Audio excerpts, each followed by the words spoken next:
Hi, I'm Bobby. The study I'd like to propose is a study on trauma-informed practices in schools and trauma-informed schools in general.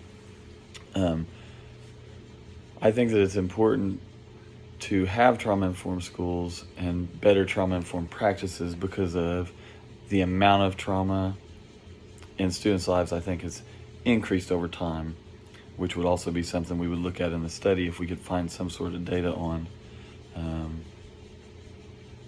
20 years ago versus now trauma in students' lives. Now, I'd like to go with a mixed method approach to it. I'd like to be able to collect some quantitative data, some qualitative data, put them together, and kind of look how they can gel and tell us a story of how the study can fix things or point us in a different direction. I would want to have one control group set up where we look at a school that handles their discipline and behavior problems of trauma impacted kids the way maybe they have for a while now. We could find out some quantitative data on that, where you can have number of referrals, number of suspensions, things of that nature, number of visits to the office.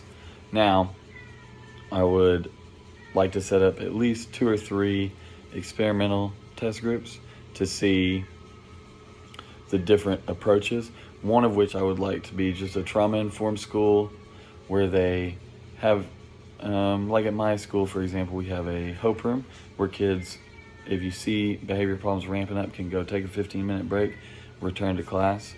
We have a hope room for maybe more